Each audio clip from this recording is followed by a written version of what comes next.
अस्सलाम वालेकुम, don't forget to subscribe my YouTube channel. आज मैं आपको करबला के वाक़े के बाद के मनाज़िर बयान करने लगी हूँ। जब हज़रत इमाम हुसैन रज़ी अल्लाह तआला अन्हु शहीद किए गए तो आसमान से खून बरसा। सुबह तमाम मटके, गड़े और तमाम बर्तन खून से बड़े हुए थे। आप जिस रोज़ शहीद किए गए, इस रोज़ बैतुल मुक़द्दस में जो पत्थर उठाया जाता था उसके नीचे ताज़ा खून पाया जाता था। आपकी शहादत के दिन अंधेरा हो गया और 3 दिन मुकम्मल अंधेरा रहा। कई दिन आसमान रोया, यानी आसमान से खून बरसा।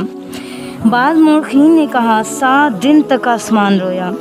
इसके असर से दीवारें और इमारतें रंगीन हो गई और जो कपड़ा इससे रंगीन हुआ इसकी सुर्खी पुर्जे पुर्जे होने तक ना गई।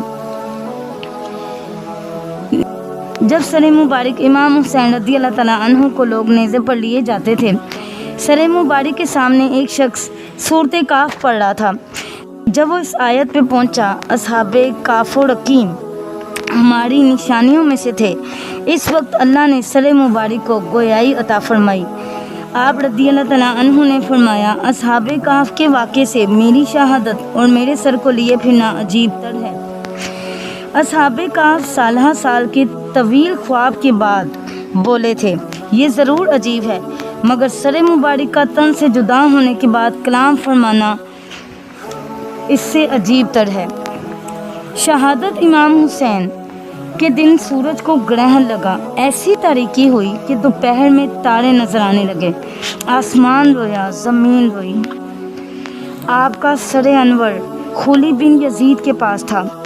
ये सरे अनवर को लेकर अपने घर आ गया और बेअदबी के साथ ज़मीन पर रखकर एक बड़ा बर्तन उस पर उलट कर ढाम दिया और बीवी से कहा, मैं तुम्हारे लिए ज़माने भर की दौलत लाया हूँ, वो देख हुसैन का सर तेरे घर पर पड़ा है। वो बोली, तुझ पे खुदा की मार, खुदा की कसम, अब मैं तेरे साथ कभी ना रहूँगी। ये कहकर सरे अनवर के पास आकर बैठ गई। उसका बयान है, खुदा की कसम मैंने देखा कि एक नूर बराबर आसमान से उस बर्तन तक मिसले सितून चमक रहा था और सफ़ेद परिंदे इसके इर्द गिर्द मंडला रहे थे।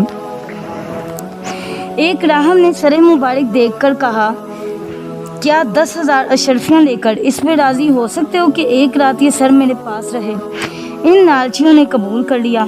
राहब ने सरे मुबारक धोया, खुशबू लगाई, रात भर अपने सामने रखकर देखता रहा। एक नूर बुलंद होता पाया। राहब ने वो रात रो कर गुजारी। सुबह इस्लाम कबूल कर लिया। यजीदियों ने खैमों से जो दिरहम लूटे थे और जो दिरहम राहब से लिए थे उनको तकसीम करने के लिए जब थैलियाँ खोली तो सब ठेकरियाँ बनी हुई थी। आगे आगे शहीदों के सर चल रहे थे और पीछे काफिला चल रहा था। जब हज़रत ज़ैनब कूफा से दमिश्क पहुंची तो लोग घरों की छतों पर जमा हो गए। किसी को पता नहीं था कि ये कटे हुए सर किन के हैं। एक खातून आई और उसने खाना पेश किया। हज़रत ज़ैनब ने पूछा, तुम कौन हो? उसने कहा, मैं किसी ज़माने में हज़रत फ़ातिमा रज़ी अल्लाह तआला अन्हा की नौकरी किया करती थी। विसाल के वक्त मैंने उनसे कहा, मुझे कोई वसीयत फरमा दें, तो आपने फरमाया, कभी कैदी नज़र आए तो उनसे अच्छा सलूक करना। मैंने जब आज देखा कि कैदी हैं तो मुझे उनकी वसीयत याद आ गई। उस वक्त सैयदा की गोद में एक बच्ची थी जिसको ज़ैनब कहते थे। हज़रत ज़ैनब ने फरमाया, बताओ हम तुम्हारे लिए क्या दुआ करें? उसने कहा, मेरी आरज़ू है कि मुझे हज़रत ज़ैनब की ज़ियारत नसीब हो जाए। तो हज़रत ज़ैनब ने फरमाया, तेरी दुआ कबूल हो गई। मैं ज़ैनब हूँ और नेज़े पर जो कटा हुआ सर है वो हुसैन है। फिर हज़रत ज़ैनब यजीद के दरबार पहुँची। जब काफिला चल रहा था तो एक मुकाम पर पानी ख़त्म हो गया तो सरदार ने तपते टीलों पर शहजादियों को बिठा दिया और अपने लिए खैमा नस्ब करवा दिया क्योंकि पानी दूर से आना था। हज़रत इमाम हुसैन की शहजादी सकीना ने देखा एक साएदार जारी है।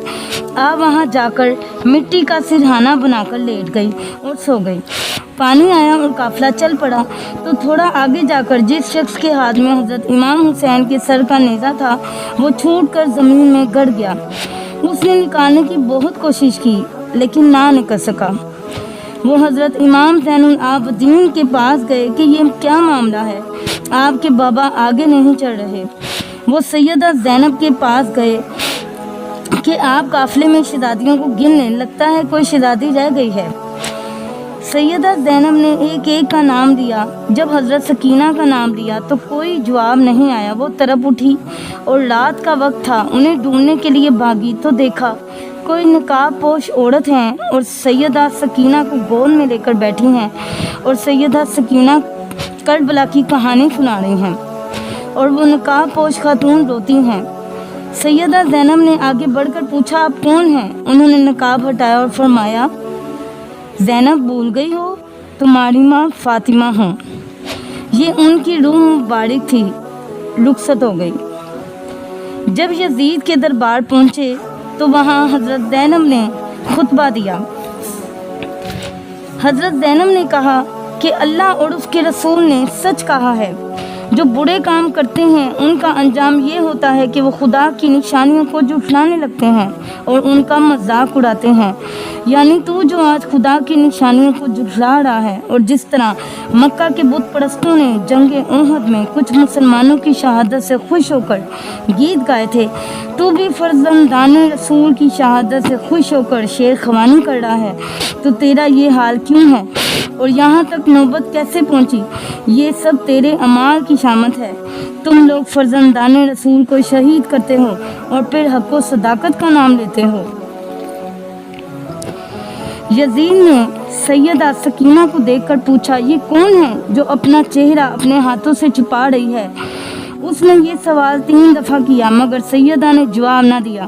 یزید نے کہا، تم بولتی کیوں نہیں؟ تو حضرت امام زین العابدین نے جواب دیا، اس کے گلے کی رسی بہت تنگ ہے، اس کو کوئی کھولے تو یہ بات کرے، اور کہا اس کو کسی غیر مرد کا ہاتھ نہیں لگ سکتا۔ تو یزید نے کہا، آپ ہی کھول دیں۔ پھر سکینہ نے کہا، تم جیسے بدبختوں سے چہرہ کیوں نہ چھپاؤں؟ اہل بیت کے قافلوں کو قیدی بنا دیا گیا۔ پھر یزید کو کچھ عرصے بعد لگا کہ ان کا یہاں قیام میری حکومت کے لیے خطرہ بن سکتا ہے، تو اس نے آپ کو مدینہ جانے کا کہہ دیا۔ یزید نے سر مبارک اور اہل بیت کو مدینہ طیبہ بھیج دیا۔ حضرت امام حسین رضی اللہ تعالیٰ عنہ نے کربلا فتح کیا اور سیدہ زینب رضی اللہ تعالیٰ عنہا نے شام فتح کیا ہے۔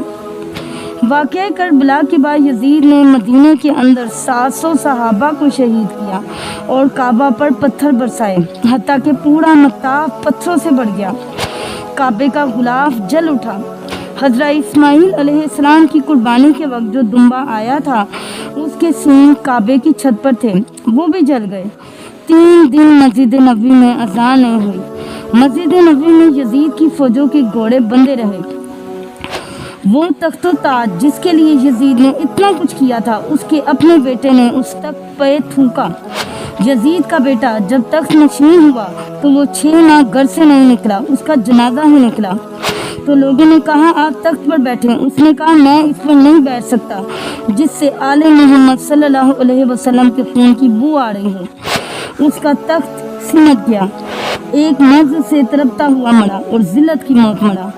تاریخ سے پتہ چلا کہ دمشق کے اندر ایک جگہ ہے جہاں لوگ کوڑا کرکٹ پھینکتے ہیں، اس کوڑے کے نیچے کہیں یزید کی قبر ہے۔ حضرت امام زین العابدین کربلا کے وہ شخص ہیں جنہوں نے سارا منظر اپنی آنکھوں سے دیکھا تھا۔ 14 سال کی عمر ہے، بیمار ہیں۔ تاریخ بتاتی ہے اس کے بعد ساری زندگی آپ نے ٹھنڈا پانی نہیں پیا۔ جب پانی پینے لگتے تڑپنے لگتے، کہتے مجھے سکینہ کی پیاس یاد آتی ہے، مجھے علی اصغر کا تڑپنا یاد آتا ہے۔ حضرت امام حسین رضی اللہ تعالیٰ عنہ کی شہادت کے بعد بھی یہ جنگیں جاری رہی۔ مختار سقفی کی فوجیں ابن زیاد کی فوجوں کے مقابلے میں دریائے فرات کے کنارے لڑ رہی تھی۔ اللہ نے فتح دی اور ابن زیاد میدان چھوڑ کے بھاگ گیا۔ اس کا جی گھبرا رہا تھا، پیاس کی شدت تھی۔ چلتے چلتے صحرا میں اسے ایک خیمہ نظر آیا۔ اس نے سوچا ان سے پانی کا گون مانگ لیتا ہوں۔ اس نے پردہ اٹھایا تو دیکھا امام زین العابدین قرآن کی تلاوت کر رہے تھے۔ تو جب اس نے دیکھا تو شرم سے پانی پانی ہو گیا، لیکن مجبور تھا، کیا کرتا، پیاس کی شدت تھی۔ کہا، حضرت پانی دیجئے۔ इमाम ज़ैनुल आबदीन ने देखा और घड़े से पानी भरा और उसके हाथ में थमा दिया। इब्ने ज़ियाद समझा हज़रत ने मुझे पहचाना नहीं, पानी पी लिया, फिर मांगा। इमाम ने दे दिया। इब्ने ज़ियाद ने तीसरी दफ़ा फिर पानी मांगा। हज़रत इमाम ज़ैनुल आबदीन ने तब भी दे दिया। 3 कटोरे पानी के पीने के बाद कहने लगा, हज़रत शायद आपने मुझे पहचाना नहीं। हज़रत इमाम ज़ैनुल आबदीन की आंखों से मोटे मोटे अश्क निकले। फरमाया, तुझे नहीं जानता जिसने मेरा ख़ानदान उजाड़ दिया। तो इब्ने ज़ियाद ने कहा, अगर आप जानते हैं फिर मेरे साथ ये सलूक क्यों किया? तो फरमाया, एक दिन हम मेहमान बन के तुम्हारे पास आए थे, जो तुमने किया वो तुम्हारे ख़ानदान की रीत है। आज मेहमान बन के हमारे दरवाजे पे तुम खड़े हो, जो हम कर रहे हैं ये हमारे ख़ानदान की रीत है।